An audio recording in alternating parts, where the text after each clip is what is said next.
Hello, my fellow seekers. Welcome to Into the Work, therapy for empaths, seekers, and the intuitively driven, where you have front row seats to therapy sessions and expert interviews that will help you define the important work that you're here to do. So I guess you actually have something better than front row seats. You practically have a seat on my couch. That's right, you will have unrestricted access to actual sessions with real people, exploring real life issues. You will continue to be inspired by powerful conversations with experts and healers that might just share exactly what it is that you need to hear to get unstuck. I am Michelle Pauverman. I am a recovering people pleaser and former anxiety-driven empath, turned now mostly grounded psychotherapist and intuitive coach.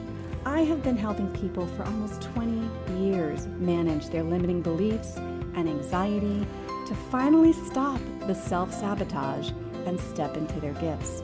I created this podcast, Into the Work, to give you a place to learn more about yourself and give you actionable strategies to finally move those roadblocks holding you back so you can go for what you want.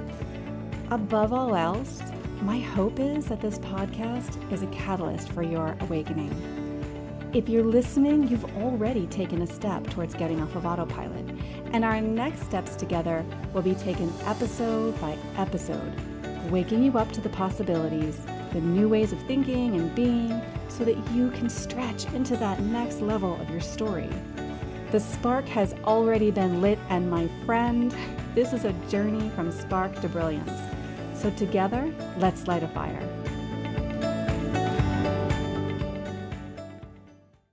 Hi, and welcome back to the show, Into the Work. We have a really important conversation today about to happen, and I'm really excited to dive into it. We're going to be talking about narcissistic abuse, what it's like to be in a relationship with a narcissist, and what's it like to get out of a relationship with a narcissist. Today, we're talking with podcaster, speaker, author, Laura Richards. Laura is the host of the popular podcast, That's Where I'm At, where Laura shares her personal journey of recovery from a 32-year-long marriage to a narcissist. Laura is also a best-selling author of the book Married to a Nice Guy, Getting Over Narcissistic Abuse, as well as some other inspiring books you can go check out on Amazon. Her mission is to help set women free and show them there is hope, there is healing after feeling trapped in an abusive relationship. So let's welcome Laura. Laura, I'm so excited to have you here and dive into this relationship that will be difficult for some of our listeners to hear, but I also know that you're going to bring some humor to it and we're going to have a great combo. So thank you for being here. Well, thanks for having me. And yes, I do use humor because it gives us a good dopamine hit. It brings those good chemicals back to our brain. And after we've been in abuse, we need it. Yeah. And so I do. I used to feel bad about that. And then so many people were like, well, that's who you are. So I do. I use humor and laugh about what happened. Like, what was that? As that happened. I look back and I'm like, what was that? Right. But anyway. Yeah. So for those listeners who've not read your book or listened to your show yet, maybe you could just share a bit of your story with us to get us started. I know it's 32 years, so it's a lot to sum up, but maybe I could just start by letting people know, what did you go through? What happened? Yeah. Well, it kind of was like that. What was that? I was in a 32 marriage with someone who I just thought was very difficult. I didn't know he was a narcissist. And I do talk about that in my book, that I didn't realize until after. It is a very real thing that you don't realize you're being abused until after, when you do get out of it and you go, wait, what was that? And because your brain starts to rest and get clarity. So we were married for 32 years and had kids and careers and everything. But I just felt like I was never good enough and he was so difficult. And if I could just explain myself a little bit better, he would understand what I would need and then things would be just fine. But, looking back, if he's truly got the narcissistic tendencies, then they can't even understand kindergarten concepts, or they don't want to. And so I always felt like I was explaining myself and trying to even solve the mystery of what was going on in my marriage. I went to counseling and all these things for so many years. He would go to marriage counseling every once in a while, but they don't really think they have anything wrong with them. And he definitely would tell me, this is not my issue. This is your issue. You have problems. And so I spent many years like that. Now, it's like the boiling frog that, you put a frog into a pot of tepid water and you start turning up the heat. They don't know that they're being boiled alive. And that's what happens in emotional abuse, because there isn't a punch to the face or something. Then you don't even realize what's going on with you. And so that's why when he did the reverse discard, and we can talk about all that, but he kind of proposed that we get a divorce. And wait, let's say what the reverse discard is so people know, because I think there's going to be, it doesn't happen in every narcissistic, but I think that some version of it does. So yes, it really does. Okay. So in the reverse discard, he was the one who came into the room and said, if this is the way our life is going to continue, then you need to tell me you're done. Like, he wouldn't even say it. Right. And I said, why do I have to say that I'm done? And he's like, well, I'm just not brave enough to say it. He actually said something worse than that. And it's in my book. My book is very real. If you're easily offended, sorry, you're not going to like it. But I'm very real, because narcissistic abuse is terrible at home. It's really, it's emotionally damaging and all that. But he said, well, I'm just not brave enough to say it. And so I actually said to myself and said to him, well, maybe we could work it out. And then I stopped mid-sentence and I said, you know what? I'm done. And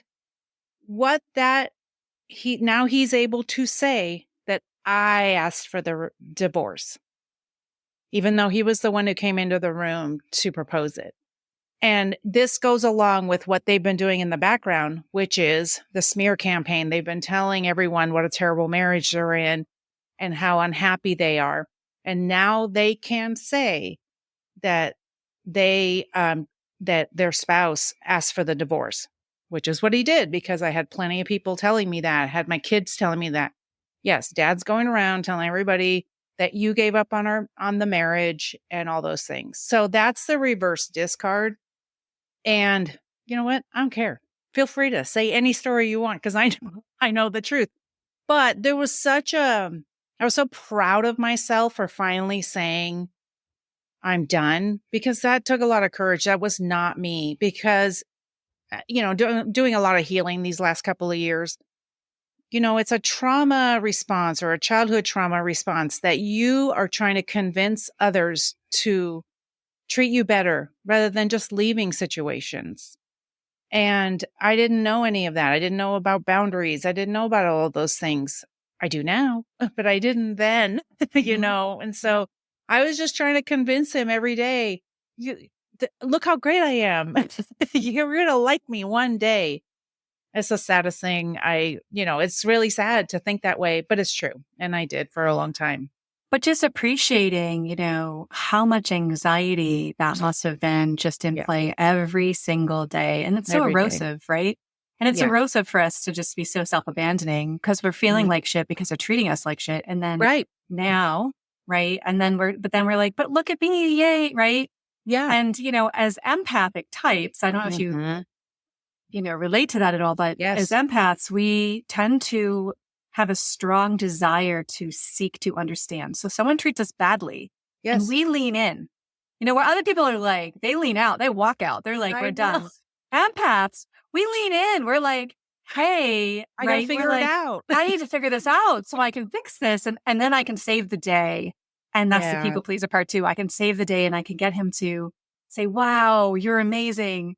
And you're always looking for that, but then it never comes, or maybe it comes when he's love bombing, right? And we're going to get into red flags. Yeah. I hope we'll get into red flags, of course, of being in a relationship. But yeah, I can appreciate, and I think anybody listening who's in your shoes. I know there's a lot of people out there who are. Yeah.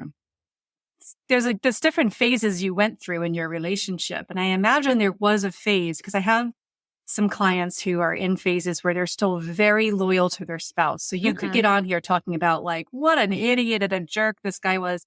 And they're like, oh, that's not my husband. Right. But yet they're being abused. They're getting treated really poorly to the point where it's erosive. They're not well in it. but they also are like, but no, but he's a really, really good guy underneath, right? Yes. And so, because that's our empathic stance, right? Is that Yes. buy-in? It's true. Yeah. So you were there too, right? Before you really woke up. Yes. And that's why I named my book Married to a Nice Guy. Nice guy. Hello. There you go. That's why I named my book that, because everyone said what a nice guy he was. And in many ways he was, except then we would come home and he would treat me so poorly and say all these terrible things about me, and really just never feeling good enough for him.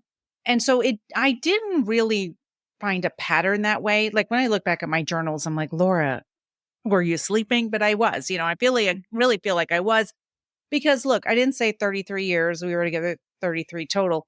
I didn't say 33 years just because it was fun. I stayed 33 years because you have that empathic part of you, right? And you, that people pleasing, I'm no longer there, but that people pleasing side where you just want to convince them, look how great I am. And then I would go to, church activities or friend activities, and they would just be like, you're so great and you're so funny and you're so talented and you have such great gifts. And then I would come home and be like, why don't you see it? Mhm. And just like, they would throw you a breadcrumb, that's what they do. And that's the hard part, is that you could have 80% bad and they give you one little breadcrumb of good. Maybe they buy you flowers. Maybe they do notice a cute outfit you're wearing. Maybe they do say something nice. But the thing with breadcrumbs is that you are going to starve. You Mhm. cannot live off of breadcrumbs. And frankly, you can go get yourself a whole loaf of bread out there. Love it. Yeah. I know. Yeah. Yeah. And, there's that piece of like, there's something internally that we have as these sort of helper empathic Yes. types where we want to see it through, and we can't leave them and they need us. And Oh, yeah. I'm just thinking of those listeners that are sort of Yeah. like in that spot. How did you come to the clarity? Yeah. Well, there were a few things. It wasn't just all at once. It was sort of a slow dawn, right? That I started to realize that, look, I have worth and value. And I was teaching other women, like in my church groups and on my, I had like a little business and I had a Facebook page, and I would encourage other women. And I'm like, I was almost feeding myself, right? Talking about my worth and my value, that you are valuable right this minute. And it doesn't matter if it's a spouse or if it's a friend. If you're being treated poorly, you have to ask yourself, if nothing changed today, could you continue with this relationship? And I was really at the point where I was like, I can't, because he treats me so poorly that I just couldn't do anything else. Now, as much as I loved him, I really did.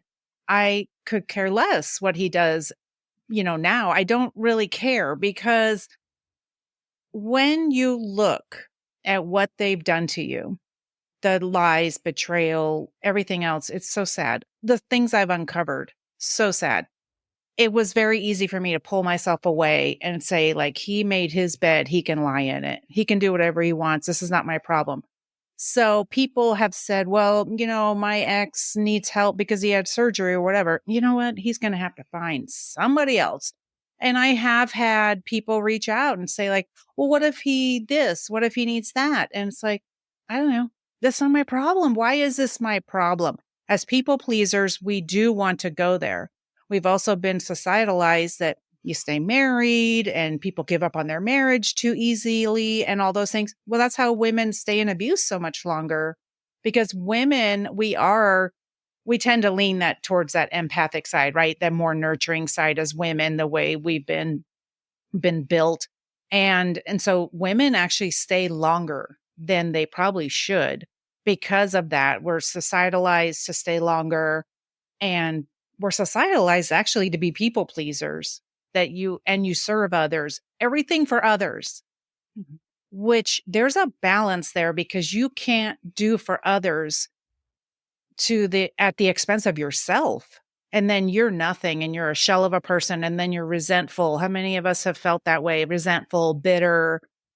And I had all those thoughts as well, going, why is everyone else in this world happy? And I'm not as a comparison, but as an observation. Like, why? How does that happen? And then just starting to decide that I have worth and value too. And what could I do to change my life? Yeah. Yeah. It's sad. Yeah. It's really sad. It's sad because of just how erosive it is. And just still, we don't see, we feel trapped. And a lot of women feel trapped. I mean, just frankly, I know for my clients, one of their biggest thing is walking away financially. Are they safe? Right. And a lot of people stay to try to find a way to get financially safe before they go. Yes. A lot of people do that. Nevada is a no-fault state, so we were able to split everything 50-50. I do believe he hid money, but I didn't have the, fees to explore that any further. And, there's different reasons why I believe that. But I also think that's why it's important to maybe have your own checking account, or maybe even understand the money, be in control, have the passwords, things like that, because you shouldn't put yourself into a position where you don't know anything. It's not, that reminds me of sort of the 50s where the man sort of took care of everything. But even if you are in that position, maybe you can go open your own account or something, or, there are resources out there. I did not have to do this, so I am not an expert on this, but there are resources out there. Now, when I was in therapy, my therapist asked me, what are you going to do for a job? Because I was not working outside the home. What are you going to do for a job, and where are you going to live? And I said, I don't know, and I don't care. That's when you know you're done. And she goes, oh, okay, you're done. And I said, yes, I am. And then she helped me to organize my thoughts and feelings for getting out. And we went from there. Wow. Yes. Let's jump in just so people who are listening who are curious. And of course, guys, as you're listening to this, remembering that we're also talking about family members, parents, friends, that narcissism, is not just in partnership, in terms of abusive relationships. It's just unfortunate that if we have a narcissistic parent, we have a high threshold for narcissism. Yes. And so we tolerate narcissism. And then, hello, if you're listening, you're like raising your hand, like me, oh God, like this is crazy. Like, how did I get here? And then we look at our backgrounds and our families. And so maybe we could kind of just go through some, I don't know, things that come to mind in terms of what people should look out for to see, is this truly narcissism? Like you said, there's a lot of people out there that aren't sure they're in that like having a wake up call during this episode. So, you don't have to have a diagnosis. A diagnosed narcissist seems like such an oxymoron to me, because they're not going to go anywhere near therapy to get diagnosed with anything. And if they do, it's a game. It's a game of winning, right? It's such a game. Every time we went to marriage counseling, I walked away on medication. The last one told me that he was very handsome, and what did I have to complain about? They will not present as a narcissist in there, because you have to remember. And do you think they won't go to therapy? Because I do know some narcissists that go to therapy, but it's rare. Yeah. But couples therapy is like, that's where it's like, well, that's a game. Even if they use therapy, it's still getting that person to they're still going to play out what they do, right? They're still playing out what they do in therapy. It's just right, exactly. And they're not showing the abuse in therapy, because I went to marriage counseling so many times with him, and he would say, oh, I fully support her in all the things that she's doing in this XYZ thing. We'd go home and he would tell me what a terrible person I was for having that business, and I didn't make enough money and all those things. Yet we had just come from counseling, and you're saying that it was okay. So it's a total game to them. So I just want to highlight what you just said. Yeah. It's important for people to hear. You've said it a number of times, but just to highlight, one of the red flags is he is a different person out in the world than he is behind closed doors. Right. And that was a covert, which I think is pretty common, is a covert narcissist. And frankly, they're the hardest to prove. Not that you need to prove to anybody, but you will have people who maybe don't believe you, because that's why my book is called Married to a Nice Guy. Everybody says he was so nice. I'm like, he sure is. He sure is. Until you get home. So it's not like we didn't have any good times, but I never felt really good enough in life. And I could walk on eggshells no matter where we were, and really just wanting him to like me, those kinds of things. So those are the sad things that I really wanted all my life. So, someone who is toxic or even narcissistic, you're going to have a lack of empathy with a need for a lot of control. So that's like there's your basic definition, really. So lack of empathy and a lot of control. That's what they want. And so you're going to find this even in with parents or siblings or coworkers, things like that. And that's why setting healthy boundaries and learning how to set healthy boundaries and really doing it is where you are going to really shine. That's going to be the best thing that happens to you. And it's going to be where you really piss them off. Yeah, that's for sure. And so, okay, I know it's hard to hear because I wouldn't have wanted to hear it, but I have people who have asked, like, what happened when you realized? Because I started to realize, I said, I think you're gaslighting me, because I didn't know what that was, but I started to hear it. And so, like you said, like we want to understand. And I wanted him to understand. Oh my God, that's all I ever did was try to help him understand how difficult he was. And he's like, what are you talking about? Gaslighting? What are you even talking about? So I tried to explain it to him. And I'll tell you, that was at the beginning of the end, because once you figure out their gambit, you're done. And so he spent the next couple of years discarding me. And that was it. Now, looking back, it was horrible. It was sad. It was hard. But let me tell you, being on the other side, that's why I talk about awareness, so you stay safe and don't have to do 33 years like I did. But then talking about that there's hope and healing on the other side, I didn't believe it, but I'm here to tell you that it's true. Yeah. I mean, a lot of people can't even fathom or imagine it. Yes. Right. Yeah. Yeah. I know. And just for those listening, in case, gaslighting's being thrown around all over the place, but in case you are unaware of gaslighting, we just want to say that gaslighting is when somebody basically tells you what you're experiencing is false. So anything you share, right? Anything that you're sharing, they just invalidate. They just invalidate it. They basically say it's not true. Right. And you end up always feeling like, in the relationship, you're the problem. Yes. And then you actually start to question yourself, because there were things happening in front of my face that then I would say something to him and he would tell me, well, you're remembering it wrong. I didn't mean that. Then, coupled with you're very difficult. You're always worrying about things you don't need to worry about. You make a big deal out of everything. So every single thing is your fault. It did not matter what it was. And then you start to feel, okay, well, maybe I am making a big deal out of something I shouldn't. And maybe that's really not what happened. Because he would say, like, why do you always accuse me of things? Don't you trust me? We're supposed to be in a partnership and trustworthy and blah, blah, blah. And it's like, so now it's a word salad. Like they just spew all these words, make sure that you feel guilty about what you just asked. And it's all just so that they won't be held accountable. Every single thing is about, not being held accountable. They want to do what they want to do and stop getting in their way. Stop bothering them. Stop making this so difficult. Yes, right? Exactly. Just succumb to it. Yes. And then really it's what they want to do, and why so many men who even get caught in the act of cheating are just like, what? Like, what's the problem? You know what I mean? Like, they don't care. They just are like, and from some self-aware narcissists on the internet, they do say, like, it didn't matter to them. When they wanted something, they just went. It didn't matter that they were in a long-term relationship or whatever. It didn't matter to them. They wanted what they wanted, so they went and got it. Yeah.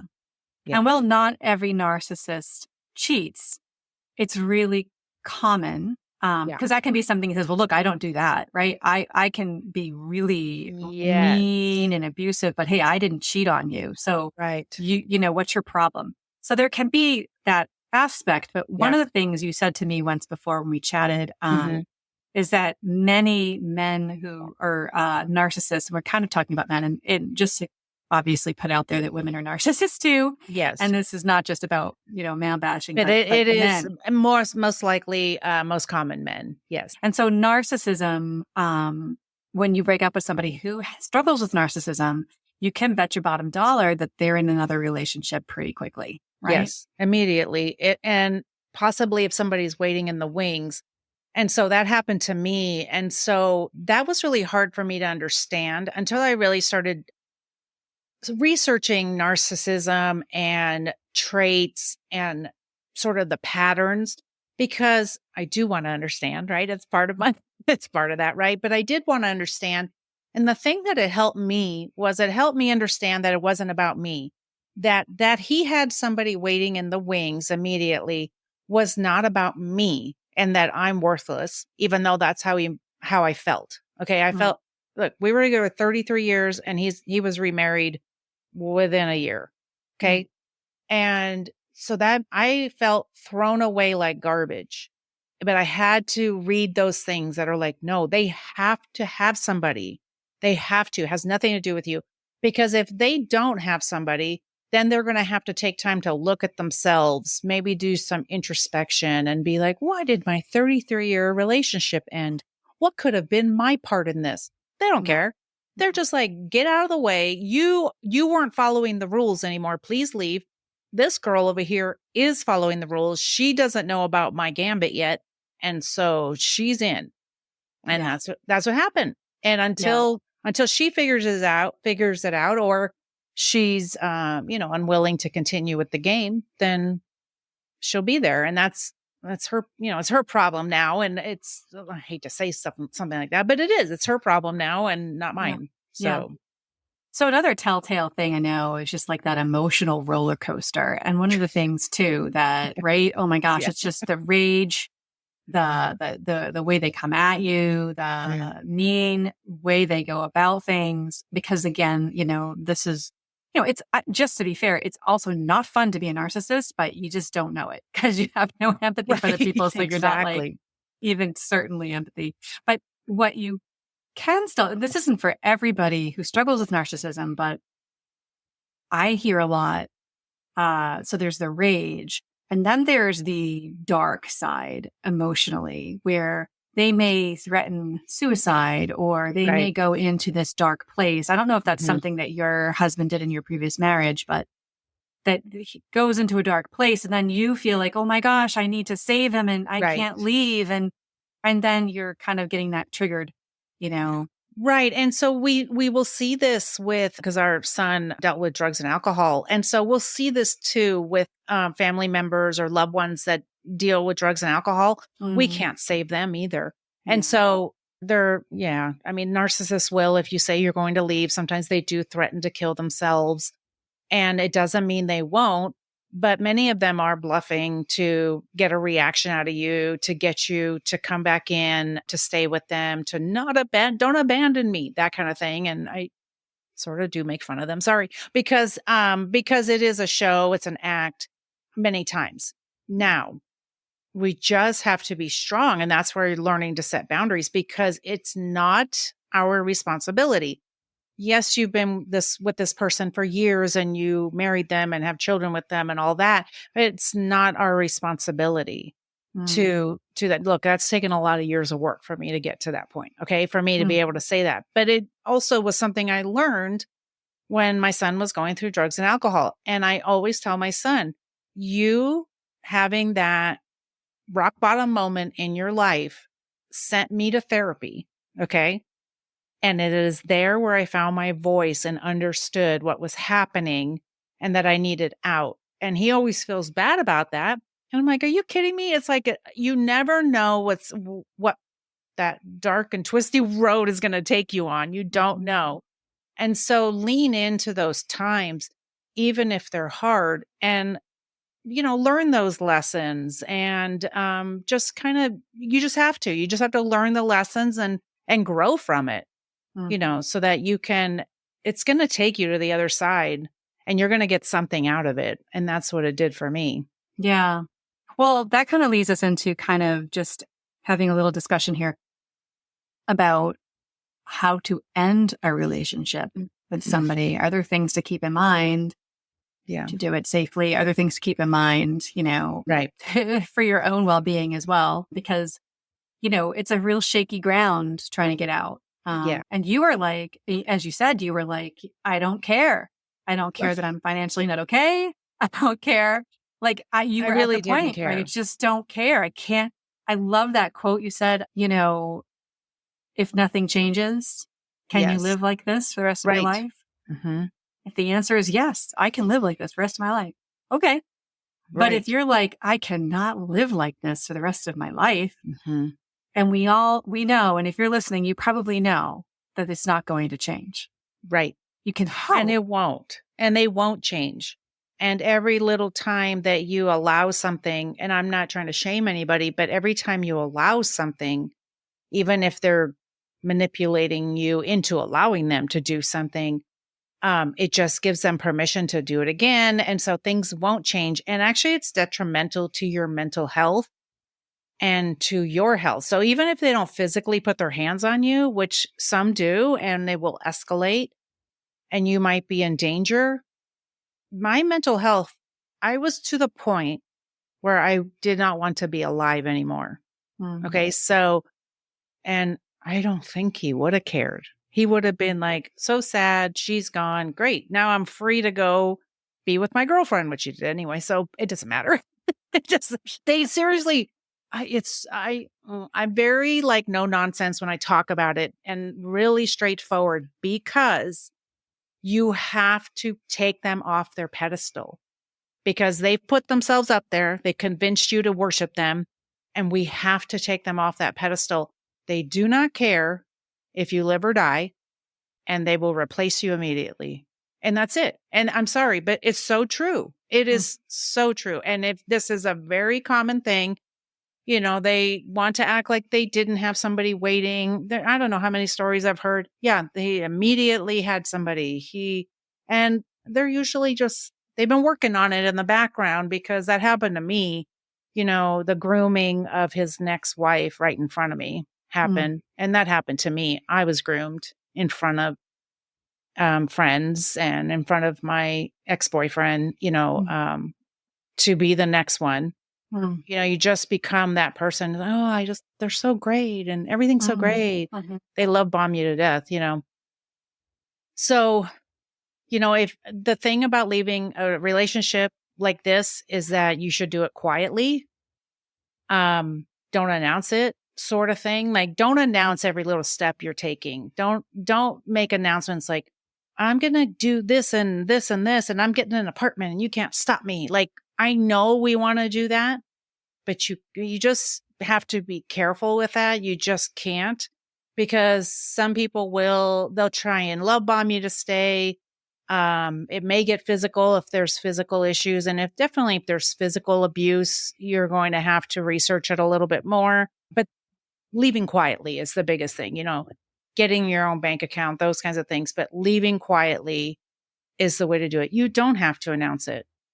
And there were lots of plans that I had, and I just didn't tell him about anything, even though he was my husband for 33 years. I Mhm. didn't tell him what I was doing. I was just leaving.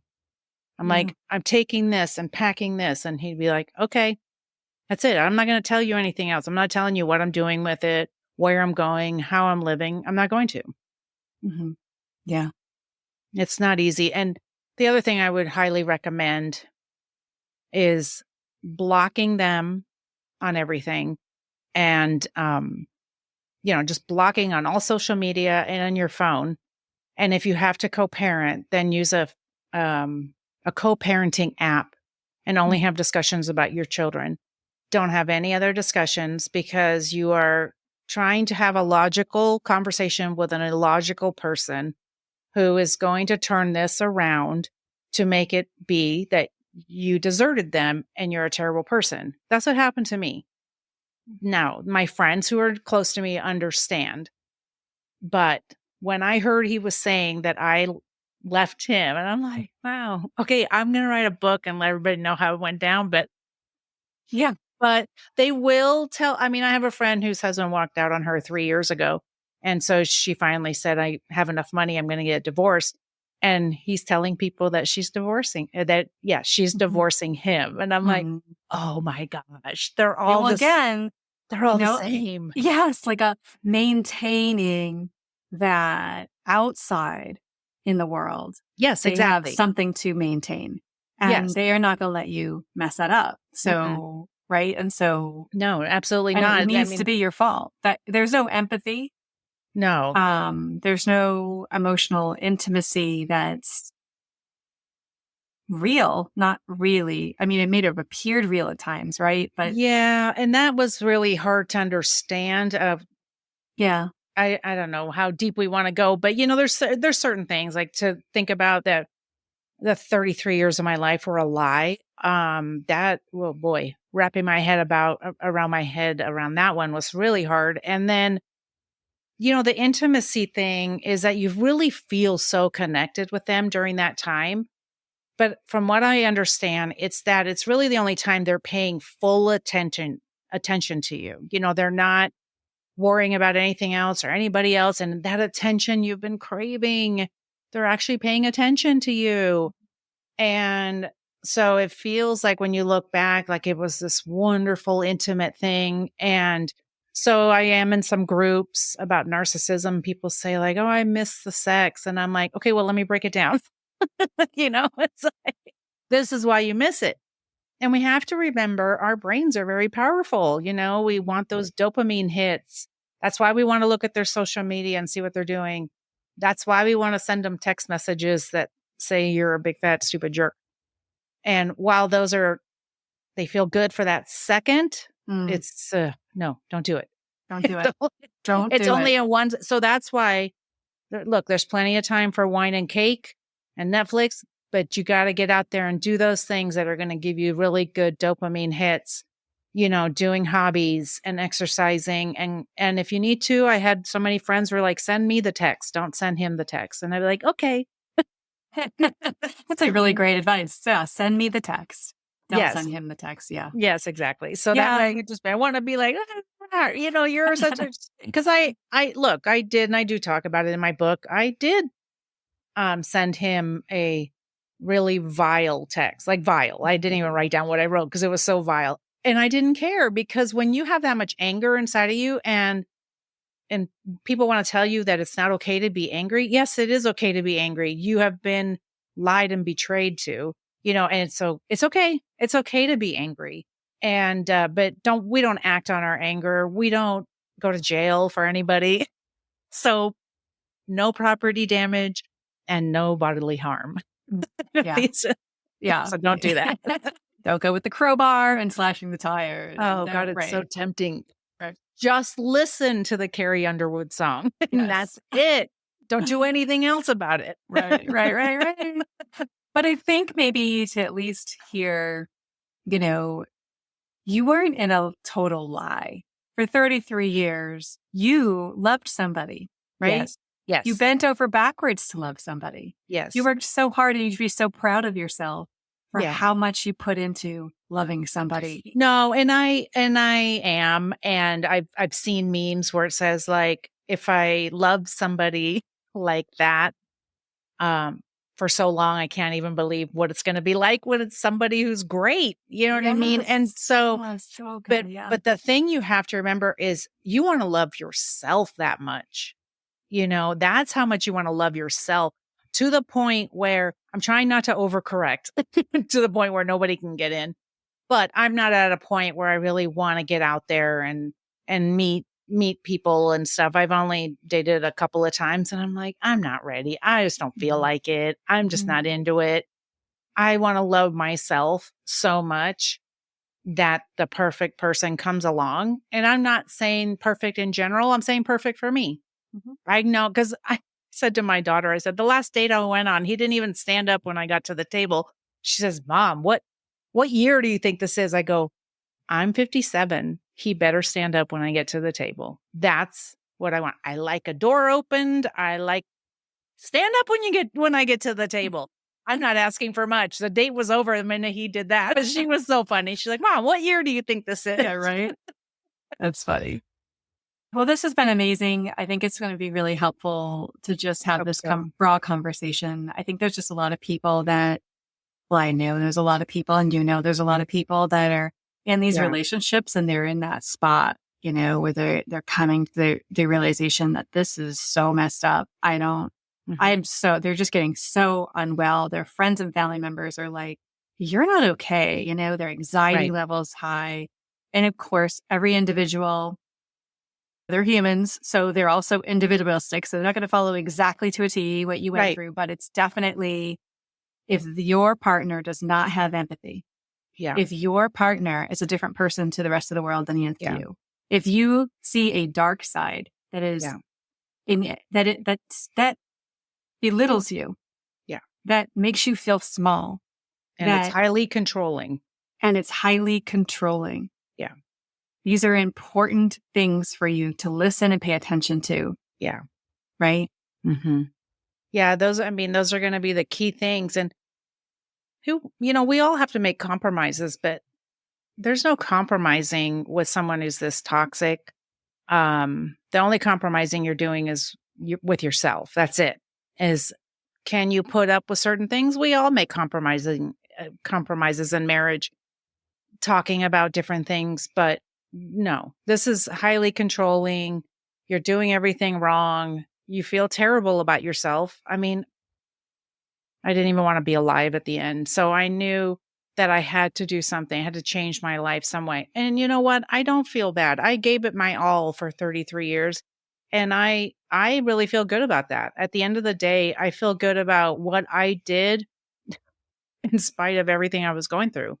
And I've Right. had lots of healing with my children because I was a yelly, screamy mom because that's part of reactive abuse and reactive Mhm. rage, that you're being so, abused that you react in anger because your body needs to release this pain. Mm. And I was a yelly, screamy mom at And my your kids. nervous system can't handle. So It you just like you can't. go from 0 to 10, 100 Yeah. because Yeah. your nervous system is shot, and kids are like, mom, mom, mom, mom, mom. Right. Yes. And you just you can't do it. And everything I was told I was a bad mom, and everything that was wrong with them was wrong. It was because of me. So that's the thing you don't understand. There's so many things going on in your ear. And so my kids are grown, 31 to 26. And frankly, we have had so much beautiful healing. And I love every second. I love the relationship I have with them now because I was able to say, forgive me for specific things, not just, I'm so sorry that I yelled at you, but like thinking about specific times that it just broke my heart. I want to cry about it right now. That it broke my heart what I said to them or did to them, and them accepting my apology, and then asking me them asking me for forgiveness as well, because they did participate in the gaslighting, because dad's the big circus dad, he's so fun, and mom's crazy. And that was the theme. I just couldn't live one more day like that. God, I feel so bad for that woman. So I feel so bad for her because I stayed for so long, because that's what we do. But once you heal, you realize you don't have to let the world run yourself like that. You just don't. Yeah. And asking yourself the question, if nothing changes, are you Right. willing to live the rest of your life like that? Yeah. And I I just think it's a couldn't real see. important, right? Yeah, I couldn't see going 40 more years. We have longevity in the family, and I'm like, I'm not going 40 more years like this. Like, Right. I will die. I will Yeah. really die, Yeah. And so that was a big red flag for me, and my therapist was actually concerned about me. And but that's when we talked about it's time to get out. And I'm so so she helped happy that me. you found a wonderful therapist. Yes. I highly recommend anybody listening to just, if you're alone in this, you don't have to be. And, Yes.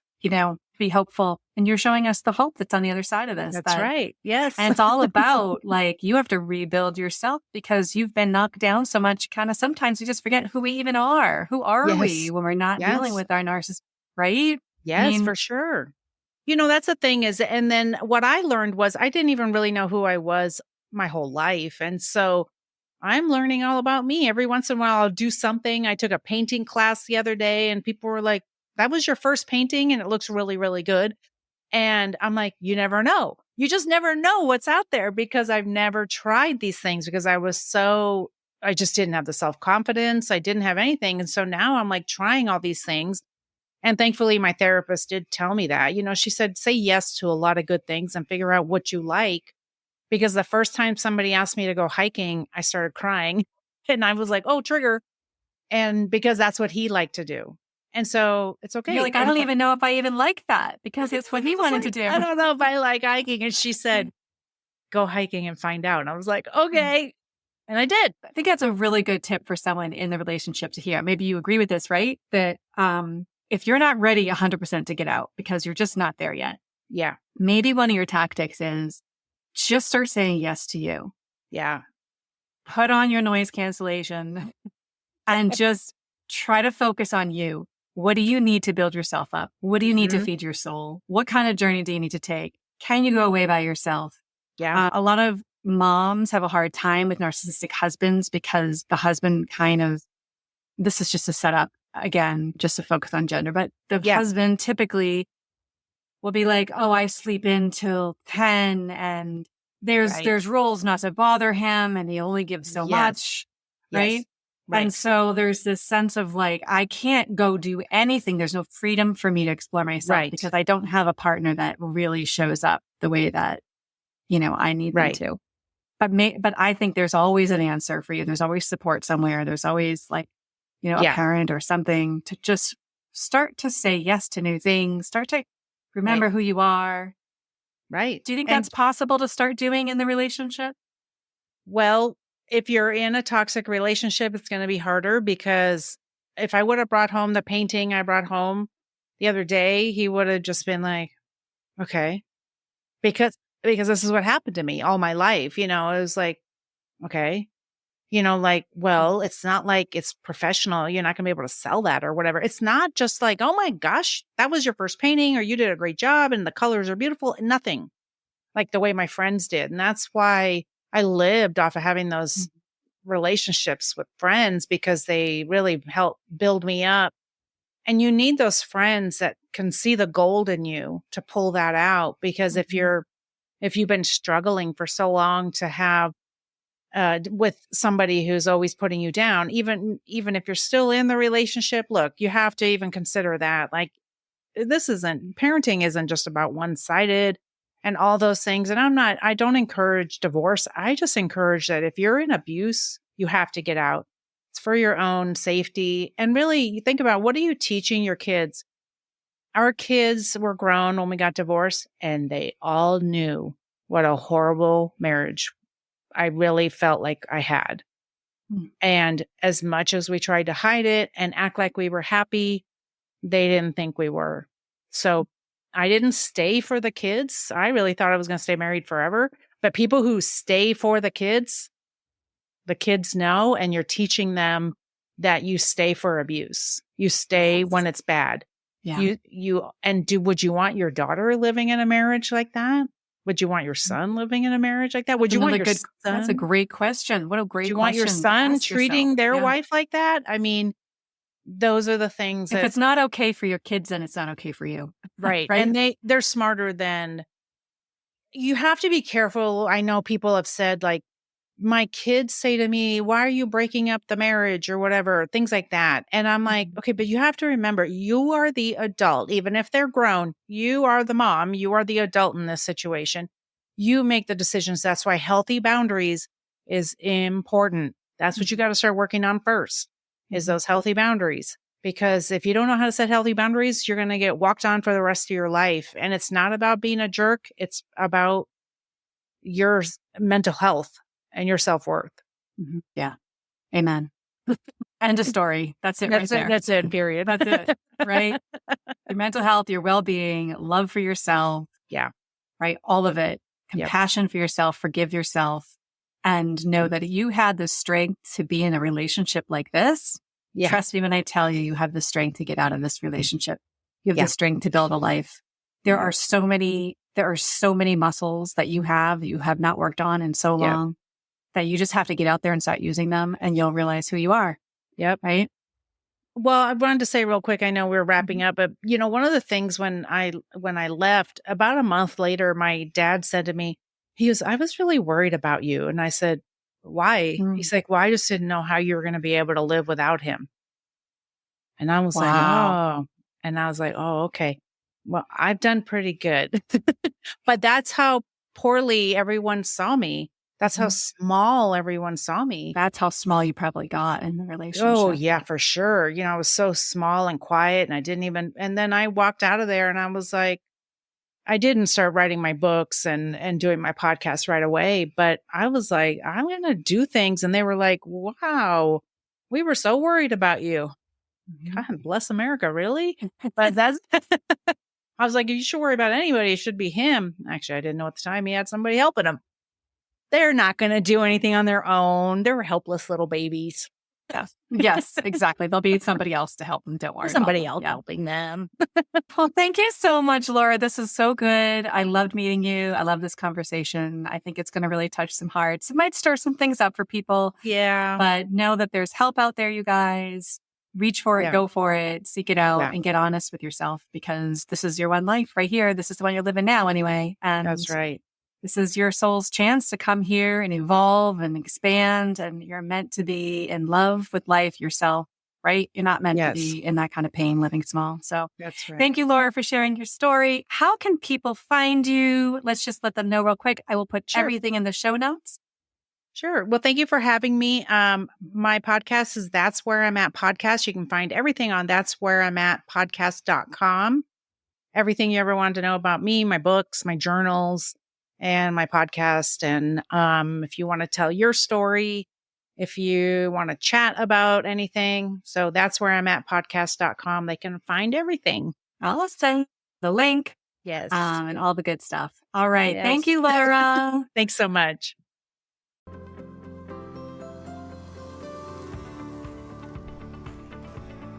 Thank you for listening to Into the Work Therapy for Empaths and Seekers. Don't forget to grab your free gift, your Shadow Work Transformation Bundle at michellepoverman.com. I've included everything you need to get started to break through the patterns of self-sabotage and finally start to heal the parts of yourself that are getting in the way of truly reaching your potential. From a powerful meditation designed to help you meet and embrace your shadow self, to the guide that's full of curated prompts and important questions to support you on this journey. This really can be the work for you to unmask the root cause of all the issues you've been experiencing, honestly, and start to feel free to believe in yourself and go for what you want.